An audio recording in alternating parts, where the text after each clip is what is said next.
And hello, everyone, and welcome to today's webinar, Leading MTSS for Equity and Inclusion.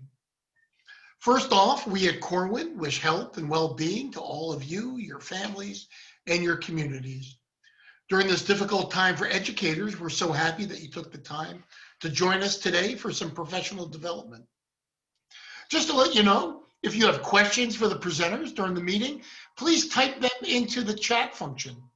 Type them when you think of them, and we'll answer as many questions as we can today, depending on time. If we can't get to your question, we'll send you an answer to your question towards the end of the week when you receive your professional development certificate, as well as a copy of the recording of this presentation. Upcoming webinars, December 14th. Assessing and developing students' social and emotional competencies. January 11th. What's ahead in U.S. education? Please do me a favor and keep your microphones mute and your cameras off during the presentation. Open the chat box, submit your questions using the chat. As mentioned, the webinar is being recorded and we'll send you that at the end of the week, along with your professional development certificate.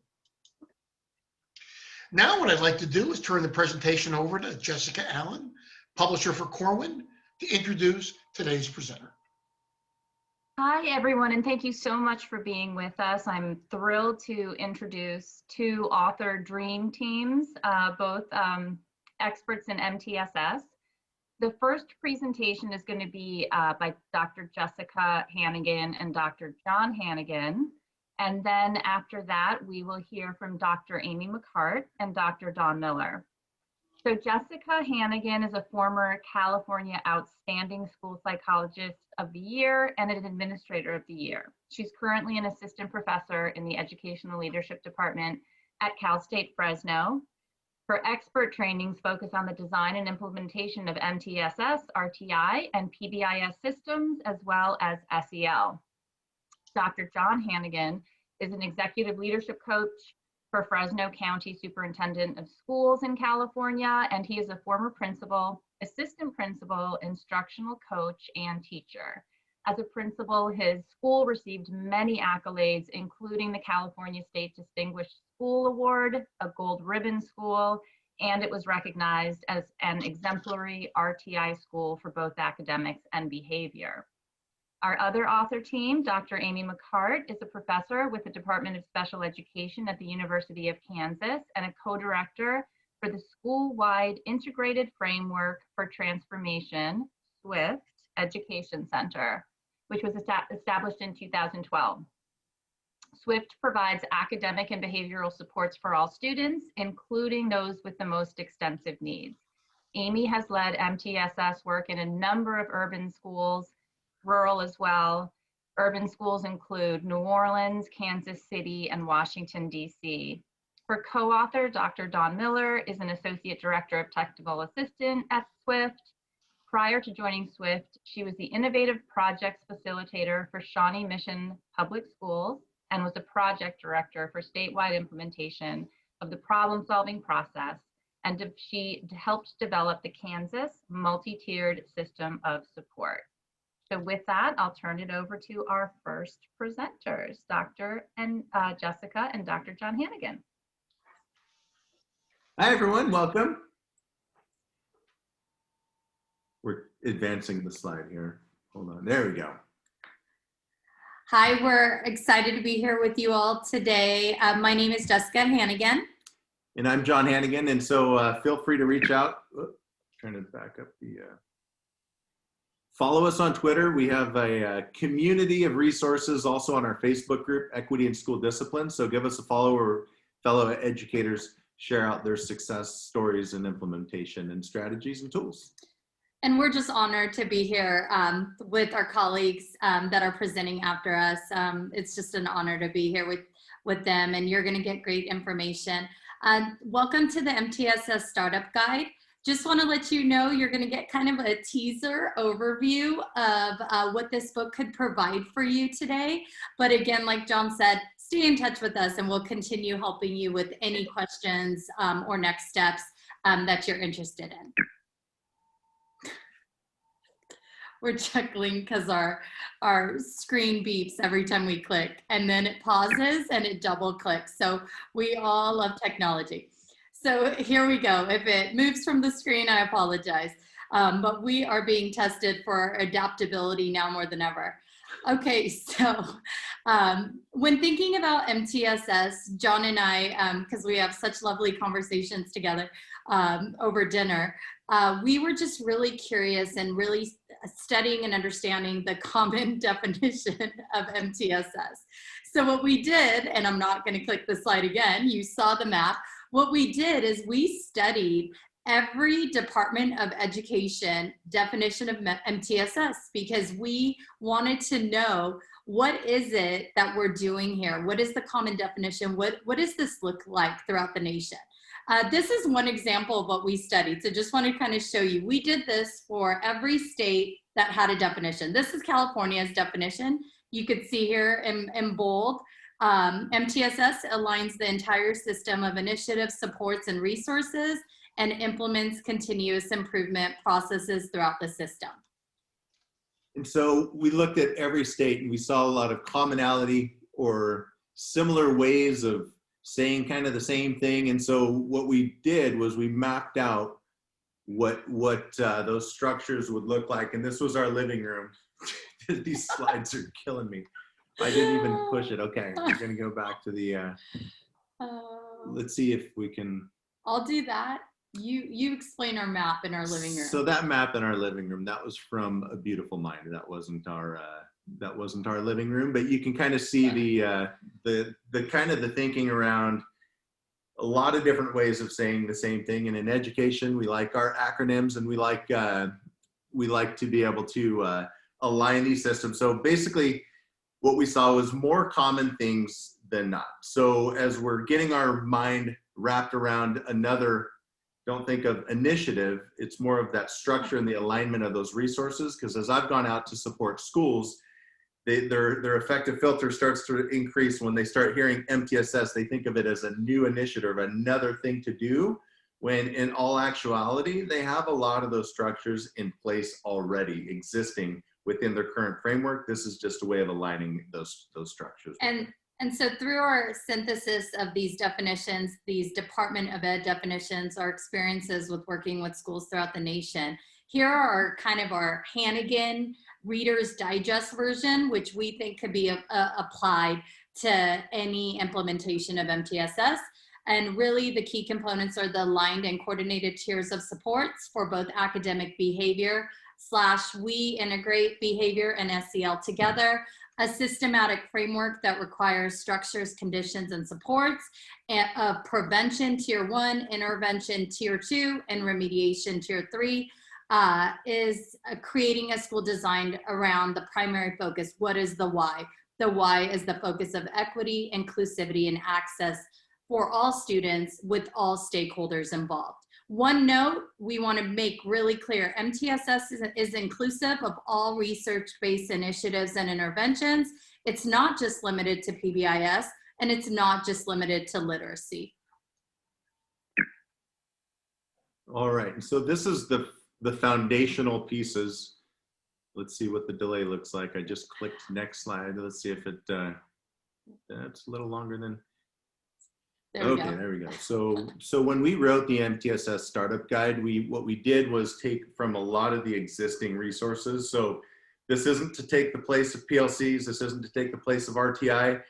What we wanted to provide was that framework of a lot of the indicators that lead to successful implementation. And so when we have the startup guide, this is to give schools or districts that successful implementation. And so when I'm working with the current principal, and when I listed the 10 indicators that we'll get to next, he was like, thank you. This is what I've needed. I've wanted to see the end goal. Like it just always seemed like something was always being added to the plate, where he could see the entire framework, what that end goal was, and to then be able to assess his progress in that. And so this isn't, again, to take the place of anything. This is based on with RTI, which is basically the RTI at Work framework. I'm sure you're all familiar with Mike Matos and Austin Buffum and their work with taking action. Of course, the DeFores with learning by doing, where the PLC is the school, the larger organization. So again, this isn't to replace any of those structures, it's that alignment of. And so if you're heavily grounded with the PLC structures and RTI, perfect. This is gonna align perfectly with that. And then like Jess said, where the California framework calls out specifically PBIS, while PBIS does obviously fit naturally best in a tiered system, it's not the only system to support students behaviorally. And so we also wrote behavior solutions, which then is the behavior RTI at Work structure. So what also got us thinking was, as we support schools, what seems to be is, well, in 2010 to 12, we did PBIS. And then about 2014 to 16, we did restorative justice, or 2018 to 20, we did trauma-informed practices. And so what we saw was, some schools saw that let's run out and implement the new initiative, as opposed to building in that foundation of what we already had that was existing. And so we researched all the behavior initiatives, and this is it. There's only 6. And so PBIS, trauma-informed practices, restorative justice, culturally responsive teaching, character ed, and social emotional learning. And so what we found was, within these core commonalities of all of them are that equity and access for all in preparing our children to be productive members of our community. So rather than seeing these initiatives that are in some sort of competition with each other, that they all fit within the tiered system. And so on that previous slide that you saw, where it's MTSS, which is RTI squared, and PBIS, we would take it a step further, that we would advocate for any and or all 6 of these behavior initiatives. And so in thinking of that, what this is that alignment of initiatives. Keep in mind that these behavior initiatives are not in competition with each other. So let's give you a scenario. Okay, so think about a school. Doesn't have to be your school, maybe a school you visited, a school you've worked at, an organization you've worked at. Just think about that school that you're thinking about as I read to you the MTSS Everything School scenario. Okay, so the current leadership team at Everything School does not use stakeholder feedback or data when discussing next steps or actions to improve academic or behavior success. The goals of the school are unclear, continuously changing, and no current data is available to present all different levels of need to all stakeholders about next steps and new initiatives being implemented for each tier of the school.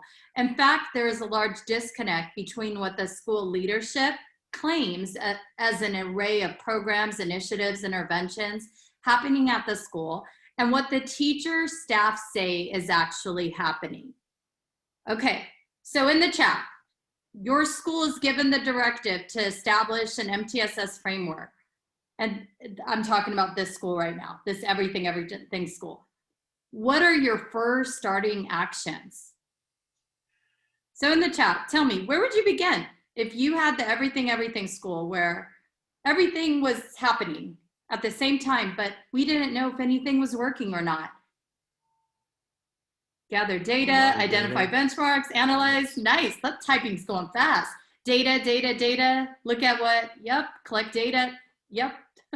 Okay, so we were in a similar spot when we were running our schools and working with districts running their schools. And a lot of the schools that we were working with had a lot of misalignment in what they were implementing, why they were implementing, and what their reason was for implementation. And so as John and I were practitioners in these schools doing this work, we wanted to find those startup steps that are doable for practitioners in the field right now. Basically taking a lot of the theory and research and putting it into action.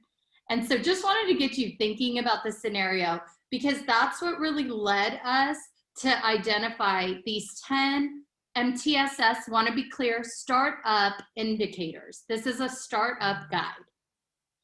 And so think of this as your prevention. your prevention of implementation failures. Just like tier 1 is prevention for tier 2, think of this as your prevention for having that successful implementation of MTSS. And so what we found in analyzing all of those frameworks and through successful implementation of PLCs and RTI and everything else that as far as that framework, these were the 10 indicators that we saw that absolutely had to be in place. Okay, and we're just gonna give you a little sneak peek of what— An appetizer, if you will. Ooh, an appetizer. Little Why everyone is making me hungry tonight, whatever time it is. So anyway, these were the 10 indicators, but we're gonna give you a sneak peek of how to actually use the MTSS Startup Guide to assess your current state for each of these indicators and look at some best practices that are put in place, and then really start with your first step, your actions to really putting that in place, building that foundation so you could build on it with actual evidence. So it's not just, here's a survey, here's an assessment. It's, here is what your current state is, here are a couple things that you could do, and then here is how you progress monitor if that implementation is put in place. So for every indicator, what we have, and I'll give you an example here, indicator 1, establish an MTSS team. And this team has to be, a team-driven team, and there has to be shared leadership. It's not one person calling the shot. It's not one person going to a training and coming back and saying we're doing this. This really needs to be a diverse representation of your school. There needs to be voice. This team needs to be very aligned and understand their why. And so for each indicator, we have an actual MTSS startup assessment.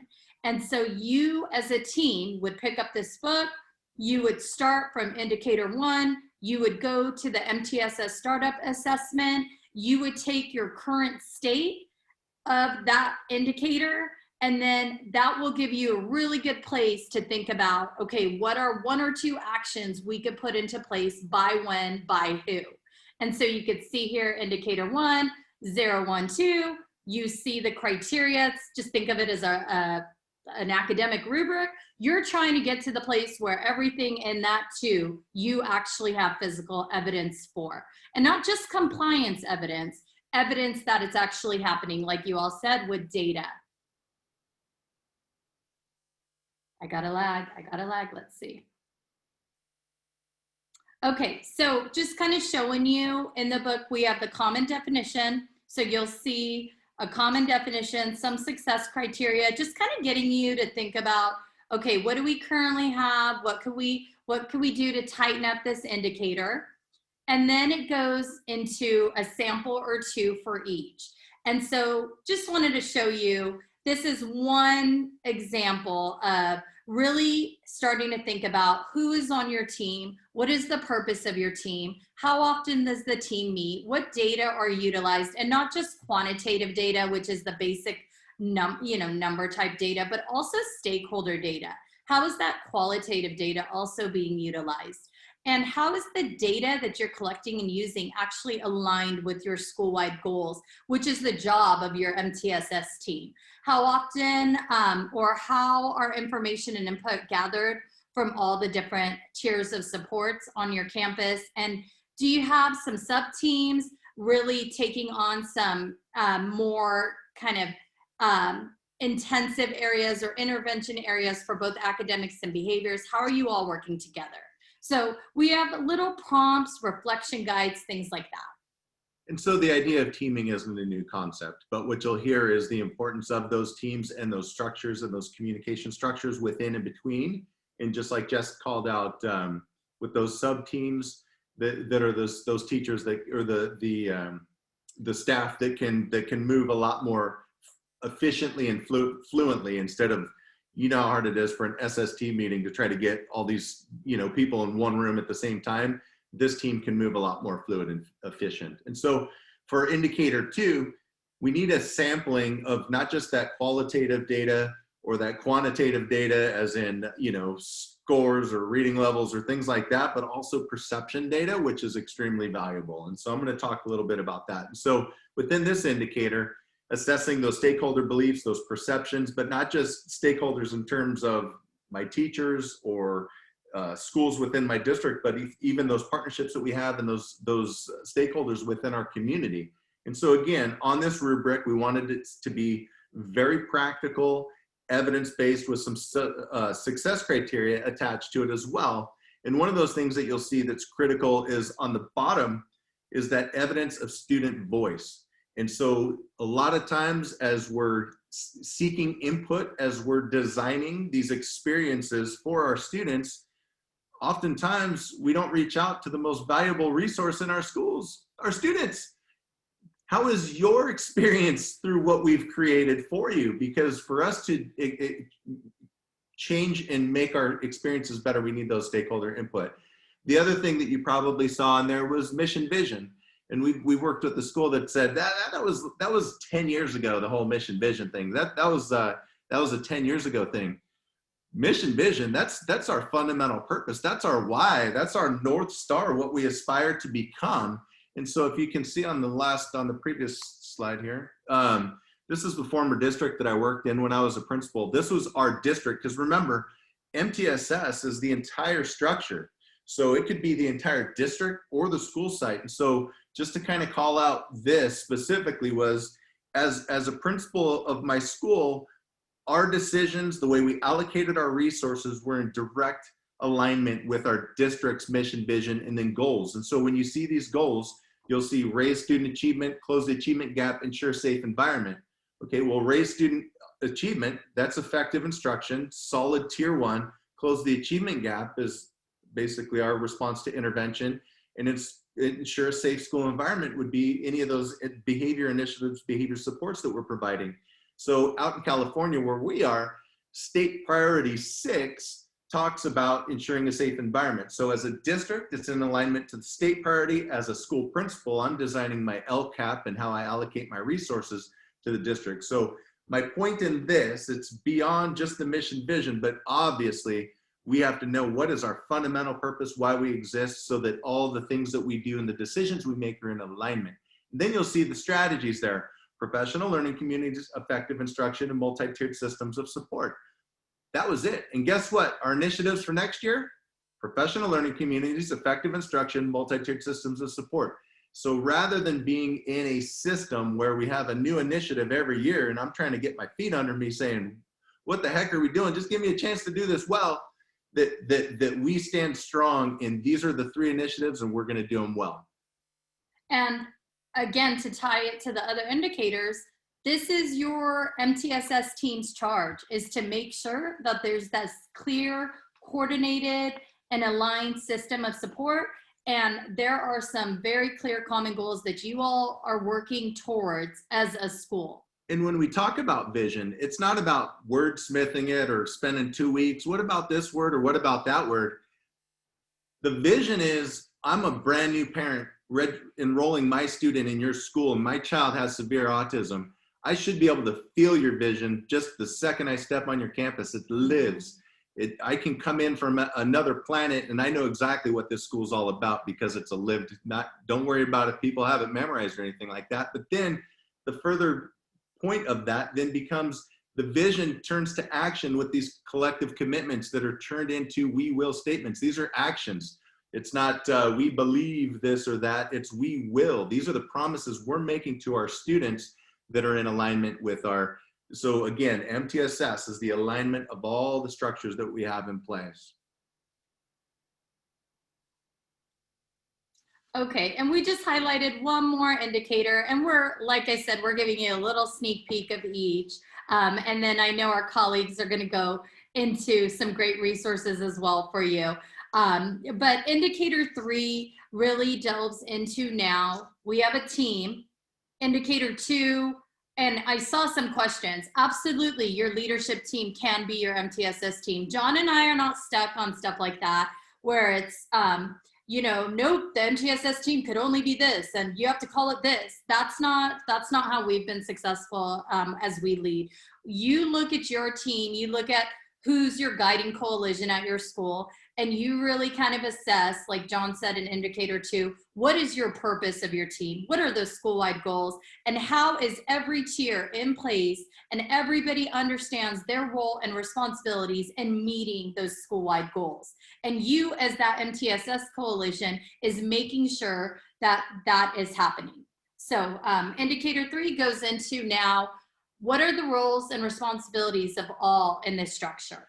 And that needs to be clearly defined. And that's where you may be familiar with the RTI at Work pyramid. And the reason that it's inverted is the traditional, the apex meant placement for special ed. And that's not what RTI is. RTI should not become a list of boxes to check to expedite students into special ed. It needs to focus in on all students, which is why the apex is meaning all students. But what you'll see here is the 2 different teams. We've got our school-wide team, which is, like the comment was, that's your leadership team, or you can call it your MTSS team, whatever that they are responsible for basically removing all obstacles and barriers, creating that master schedule, all those decisions that come into leading the successful work. But then also the teacher teams need to know that there are some responsibilities that they share as well.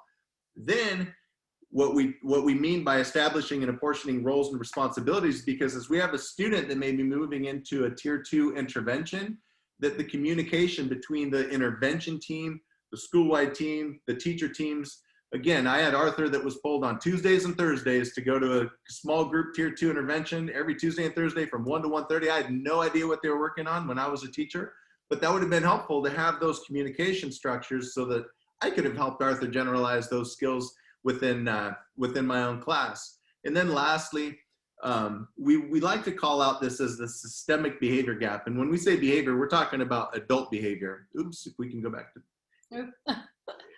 We have a sorry, clicking this go. is the last slide. And then those structures that as a student, again, we don't want to say moves into and out of tier 3 or tier 2. Remember, a tiered system is value added. I'm receiving tier 2 support and tier 3 support. It's not an either or. So I need to be able to know what the criteria is to gain that access and what the criteria is to exit.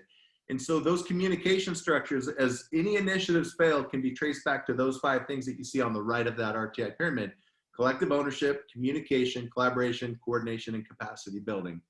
And we call it systemic behavior gap there because we studied the breakdown in all of those 6 behavior initiatives we talked about, and we identified how to improve on them. But that systemic behavior gap is actually an implementation gap in all academic and behavior initiatives that we've seen in schools. So this indicator is really all about making sure that each person knows their roles and responsibilities in the MTSS implementation. So we have reflection guides and graphic organizers and samples for you in the book, but this just kind of gets you to take an audit and really think about what do you have in place for each of these tiers for both academics and behavior. Who's doing what are those SMART goals in each of these tiers? How is everybody working together towards those common goals? And I saw a comment come up, is that tool shareable? On the Corwin website, go onto the MTSS startup guide, and there are a lot of reproducibles. Actually, the reproducible for each of the 10 indicators. So again, that was just an appetizer. There's 7 more indicators. And so we hope you got the taste of what we've created here. And so thank you very much. And I think we're going to move on to our next group because we don't want to take any more of their time. Just to let everybody know, we'll answer questions by email by the end of the week. There were several questions that came through. So why don't we'll handle the questions that way. Thank So you. now I'm going to turn it over to Dawn. Well, I'll go ahead and jump in here. It is a real honor to be sharing this space with the Hannigans and to have so many people interested in what the 4 of us believe is a common vision and move towards a system that really has a way to refocus education towards equity for all students. And so we were excited to come together and share this time with you all. We are, of course, all of us are often in the space where we could take up hours chatting ourselves. So it is a real challenge to our skill set to squeeze ourselves into this hour. So look at this as the start of our conversation. So when Dawn and I and our team at Swift sat down to think about this book, we of course had no idea what would transpire this year. And we've really taken this opportunity to examine what these words mean through a new lens, in particular related to equity, and addressing equity through COVID and through the dramatic racial unrest that's occurring right now in our nation has really allowed us to kind of think deeper about what does it mean when we are setting up a multi-tiered system of support. We started with the end in mind with this equity report card as a mechanism to be thinking about how is it that through MTSS you can reach a place where you are focused on students who need the most, and how can we be thinking about those students in ways that maybe we haven't before. So in many ways, we often sit down and say, oh, if we could redesign education, what would we do? How, as John was saying earlier, how would we do a visioning for that? And we really have right now this very moment to redesign and to think of the future of schools in a way that is truly innovative. And the panel was talking before the call today, and we were talking about how is MTSS relevant now. We're getting a lot of questions, the four of us, about MTSS being relevant during COVID. And we've seen just really impressive ways in which MTSS has reached beyond the walls of school and into communities and families in ways that it never has. So as we're thinking about a definition of multi-tiered system of support, we often think about this being the research foundation behind what we're talking about. And our definition is aligned with what the Hannigans have suggested. And we then bolster that with what the evidence is related to that. The other slice of that definition is related to the equity piece. And Dawn, jump in here any time. I know I'm on a roll here, but we like to think about equity when each and every student in a community is invited and welcomed into a system of teaching and learning that is fluid, responsive, dynamic, and alive, and that uses the all available resources to meet student needs. And that again alludes to what the Hannigans were saying at the beginning of this call around MTSS is not about any one individual student, but how we can really use our supports and resources in support of those with the most extensive needs. Equity-mindedness. Hey, Amy. Go ahead, So Dawn. I'm so jealous that Jess and John get to sit next to each other at the table, and I'm looking at you in your space, and you're, and I'm in mine. But I'm just curious. Every time this definition comes up, and I think about things differently, whether it's my own student, my own children, or conversations that I've had with partners. I'm just curious what words stand out. If people would use the chat box to just say what words stand out to them, it kind of gives us a pulse as to what's resonating. Oh, I love that the first one that came up was the community one. The fluidity, good. dynamic, welcomed. I don't know if Susan Schiffelbein's still on here, but I would expect that hers is probably going to be right along the welcomed and invited, knowing the work that she's doing in Kansas. Dynamic, engaging. Good, great. Each and every. Wonderful. Thank you for that. That gives us an idea of what people are kind of bringing into this conversation with MTSS. Yeah, that's helpful. I think that sort of draws us into the next slide, which is really focused on this equity-mindedness. So when a student have grade level peer with a significant disability in their classroom and they see that the adults acknowledge that this individual belongs. And you'll notice that we really focus on words that are related to values. So the science of MTSS is established, and the element of equity is where you take this to places that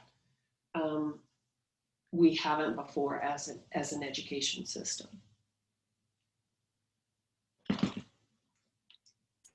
Thanks, Amy. Sorry, I had to come off mute.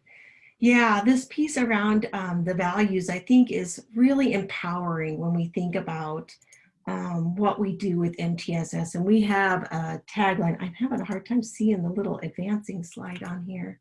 There we go. A tagline that I think helps people wrap their head around MTSS. And we say all students, one system, and a continuum of support. And in particular, that piece around one system really deserves a lot of discussion among people in the school and what they're creating, because we really want this to be a way to bring together. And Jess and John, you all alluded to this, whether it was around different initiatives that live and are within a site or within a district, and allows people to think really in an empowering way around how do we pull together the different systems that we often have operating on behalf of students into one system that is really designed and developed to meet the needs that are present within the school. And so that piece, I'm sorry, I'm navigating here with my little arrow.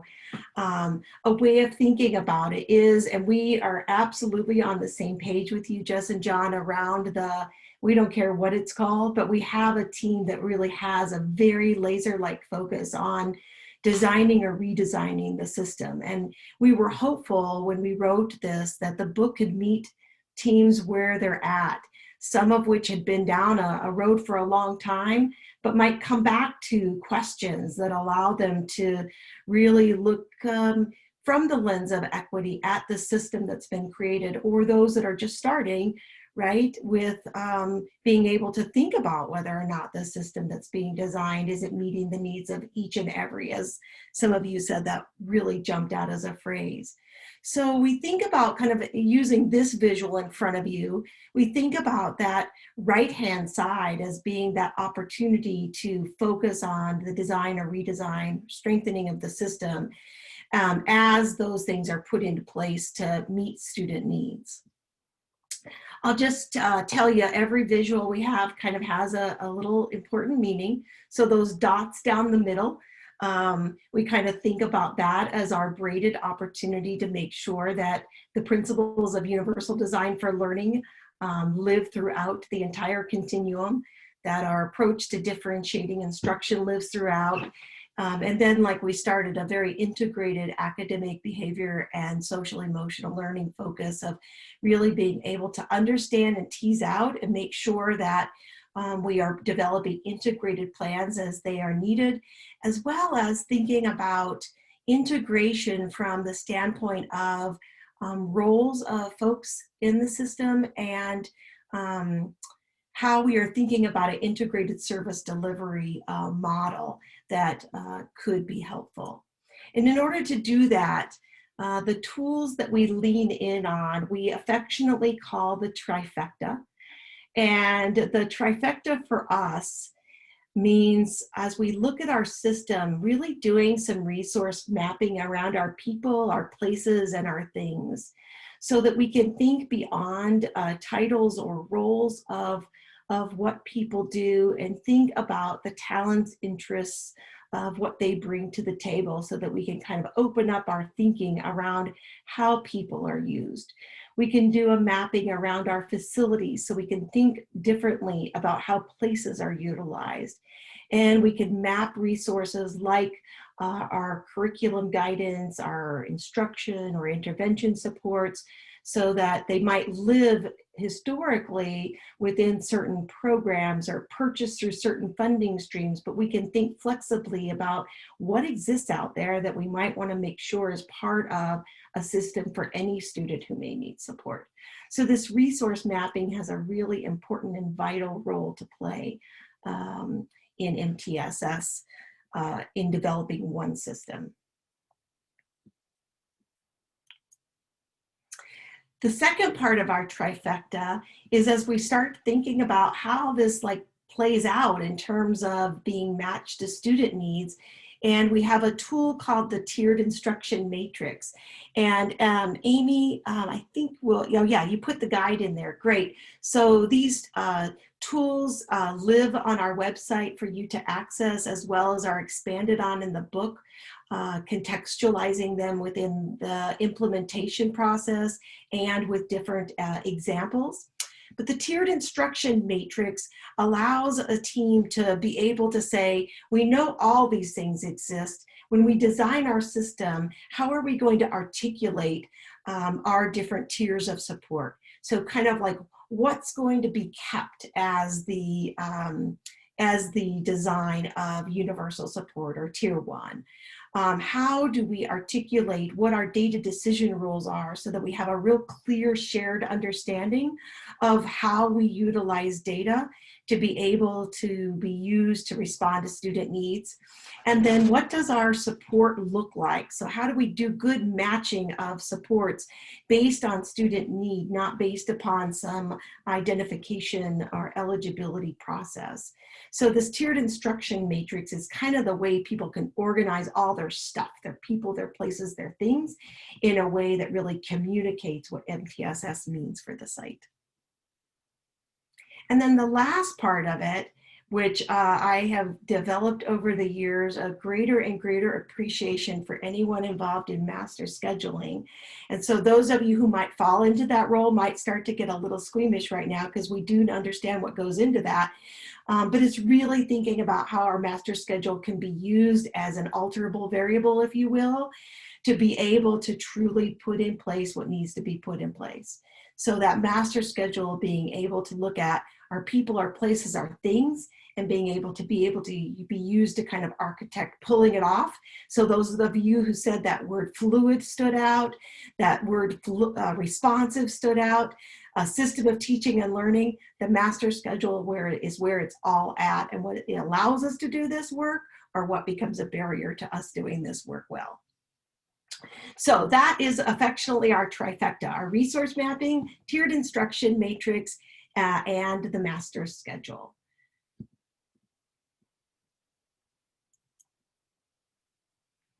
And Amy, I'll keep advancing for you. Thank you, because there's lots of questions in the chat. Oh, sorry. I'm pulling you away. Feel free. I'm hopping around there. I love the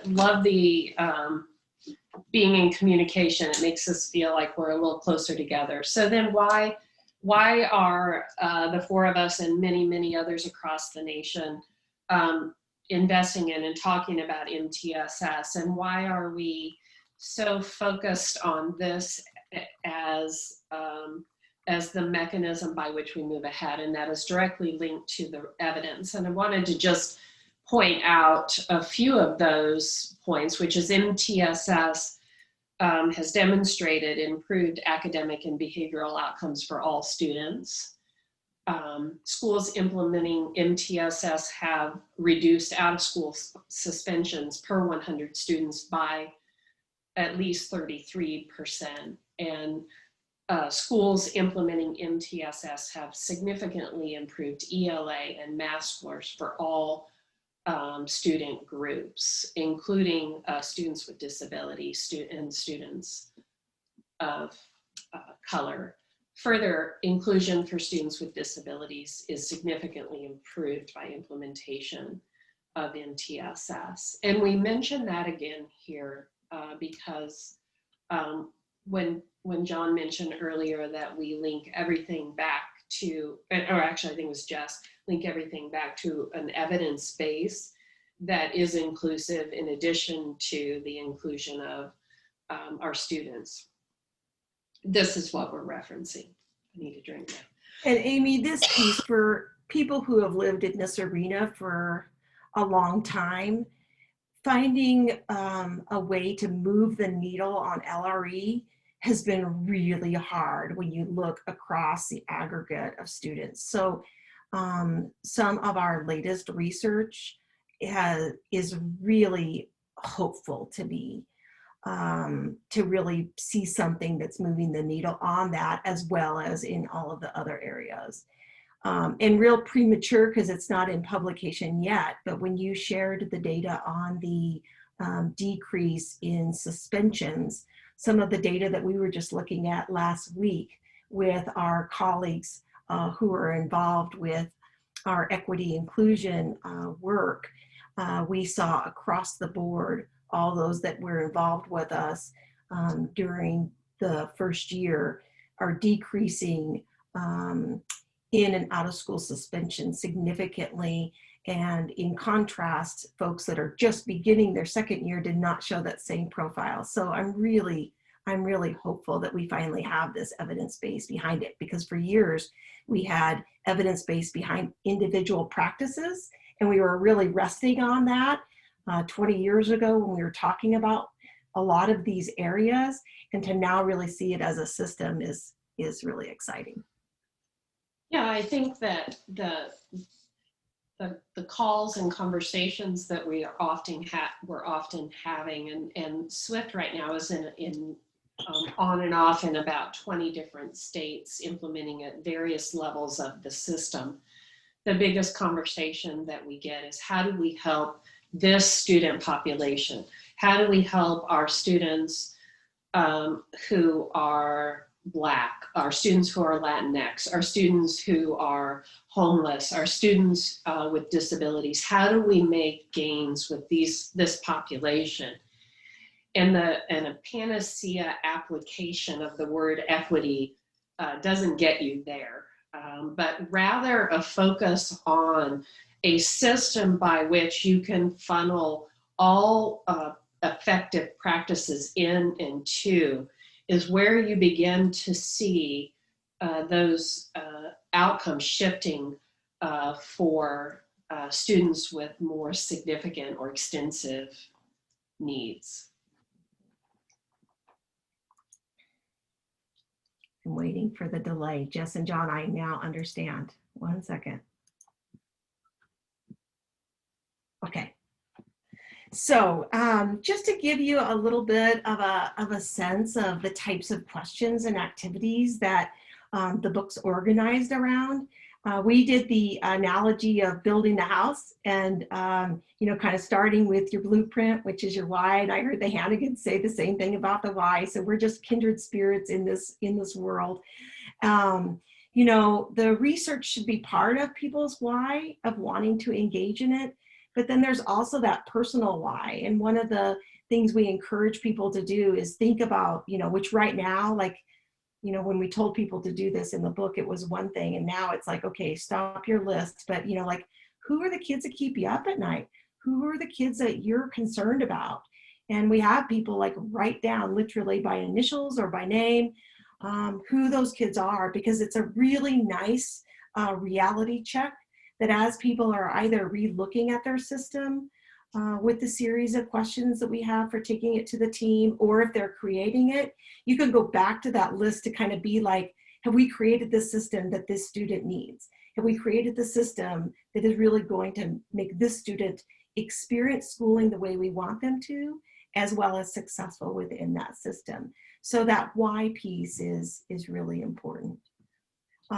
We tag onto the master builders of the teams that exist within the school, the educators, families, and communities that are served. I think I saw a question early on about whether or not families or community members are part of the, whatever the leadership team is called. And I love seeing that because the answer is yes, yes, and yes. And we know that 1 or 2 or 3 families cannot shoulder the full responsibility for all families that is served by the school, but it's a really good starting point for them to be a liaison and be an ear toward what is needed and what is desired. When we get at the foundation piece, this is that piece where, as John shared, kind of like making sure that this isn't another thing and is looking at those initiatives that are alive and well and really strong points that exist across the school that would be part of articulating within MTSS. And then doing that piece around mining for the resources. And I'll just share a little piece because we don't name sites by name in the book, but I think I saw a Lake Washington colleague reach shout out to Amy. And one of our field trip examples is a shout out to one of the leaders in Lake Washington who was sharing, I kind of did with a leadership group there, a walk backwards. Like this work around equity, didn't come from our partnership with SWIFT, right? We've been at this for some time. And so they kind of did this backward track around the last time their district had work with equity codified of what this means for us. And then they've been involved with some different groups that are phenomenal who all have different angles on equity. One of them had an angle on racial equity. And so they kind of put their working definition. They said, we're working with SWIFT and here's SWIFT's definition to kind of really be able to craft that piece around, let's kind of do the footprint across all this work we've been doing for years to really have that conversation land again as to what it means for us. So shout out to them.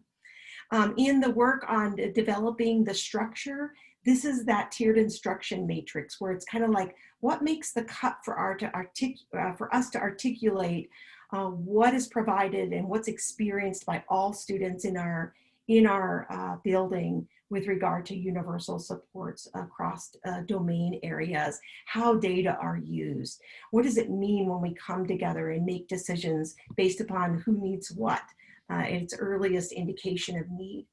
And then we, of course, move in and spend a whole chapter on that engineering of the master schedule. So people kind of have that walkthrough of the what exists now, what's our need, what strengths can we lean in on in terms of our people, places, and our things so that we can really utilize that master schedule to be a dynamic and strategic use of it.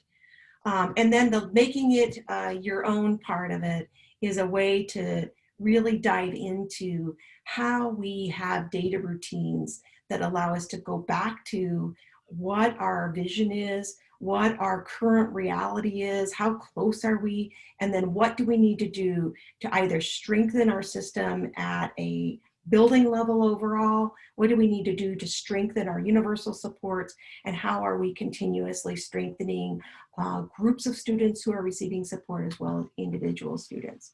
So that's kind of a walk around all of those areas that kind of keep people like in touch with and keep people revisiting these areas. We're getting lots of questions in the chat box about effective screeners, and I have directed folks to the SWIFT guide as one option for that. If you have others, you might want to mention it. I've also seen in the chat the issue around buy-in of staff, and this gets to John's earlier point of how do you talk about this in a way that gets people excited, not thinking about this being another burden, in particular when so much pressure is on the shoulders of our co-educators out there. And Buyin is much about teachers feeling overwhelmed and being asked to do one more thing, as opposed to looking at utilizing our resources in different ways. So I think about it as, because I'm home and I'm watching all of these HGTV shows these days, and maybe having a beverage or two while doing so, I think of it as reorganizing the closet. So everybody would welcome the idea of having their closet be perfectly organized and knowing where everything is and how to access it and how to reach everything. And I sort of think about, today I'm thinking about MTSS in that regard, where you have everything organized and you don't have to go in there and think about, well, where are the socks I like, and we only wear sweatpants now, so where are the good sweatpants that I need to put on, because you know where everything is. And multi-tiered system of support is that MTSS allows us a way to organize our systems, our structure, our schools in a manner where we know things are and we know how to get what we need for the students that we need it for. So that brings us to the equity report card, and I know it's tiny for you to see, but if you, in our closing minutes here, I know we need to toss this back over to Jeff and Olivia, but if in our closing time together, if you would glance at the report card and tell us which one resonates with you. And as you do that, I'll read our last quote that we have here that just says, "Look closely at the present you are constructing. It should look like the future you are dreaming." And we thank, Alice Walker for that quote, and think about MTSS as our mechanism by which we can come out of this very difficult time with a new way of thinking and being related to how we support our students better than we have. So thank you, everyone. I'll toss it back over to Olivia and Jeff. Thank you, everyone. I'll turn it over to you, Olivia. Okay, great. So unfortunately, not a lot of time for questions today, but thank you so much to our presenters, and thank you to everyone who's joined us and participated today. If you do have any questions that didn't get answered, you can send them to us at info@corwin.com, and we'll send them along to our presenters and get those answered for you later. And you'll all be receiving a follow-up email within the next few days with the webinar recording, the slides, and your certificate of attendance. So make sure to add us to your safe list and check your junk and spam folders if you don't see it. And of course, if you'd like to purchase any of the books by our lovely presenters, you can get them for 25% off at corwin.com using the promo code webinars. So thank you all so much for joining us, and goodbye. Thank you. Thanks, Jess and John.